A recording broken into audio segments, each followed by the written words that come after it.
ऋषभ पंत के लिए 2022 जाते जाते बड़ा दर्द दे गया। पहला यह कि उन्हें श्रीलंका के खिलाफ T20 और वनडे सीरीज के लिए चुनी गई टीम में जगह नहीं मिली, और दूसरा यह कि वह शुक्रवार की सुबह एक बड़े कार हादसे के शिकार हो गए।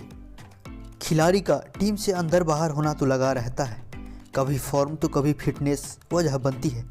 इसलिए पहला दर्द तो ऐसा कि पंत उसे जल्दी उबर जाएंगे, लेकिन जिस दुर्घटना का वो शिकार हुए हैं उससे उबरने में उन्हें वक्त लगेगा।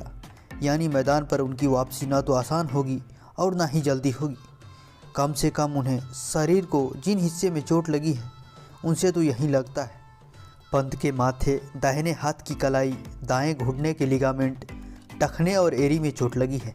इसके अलावा कार पलटने की वजह से उनकी पीठ में भी चोट लगी है। घुटना, टखना, एड़ी और कलाई शरीर के ऐसे स्थान है विकेट कीपिंग के दौरान जिसका सबसे ज़्यादा इस्तेमाल होता है, और पंत को यहीं चोट लगी है। यानी एक विकेट कीपर शरीर के जिन हिस्सों का सबसे ज़्यादा इस्तेमाल करता है उसी स्थान पर पंत को चोट लगी है। अब चोट कितनी गंभीर है यह तो सारे मेडिकल परीक्षण और स्कैन के बाद ही पता चलेगा, लेकिन एक बात साफ है कि उनकी इंटरनेशनल क्रिकेट में वापसी आसान नहीं होगी। पंत बीते एक साल से तीनों ही फॉर्मेट में खेल रहे थे। साल 2022 में उन्होंने 7 टेस्ट, 12 वनडे और 25 T20 खेले, यानी कुल 44 इंटरनेशनल मैच वो भारत की तरफ से उतरे। इससे अंदाज़ा लग सकता है कि उन पर कितना वर्कलोड है।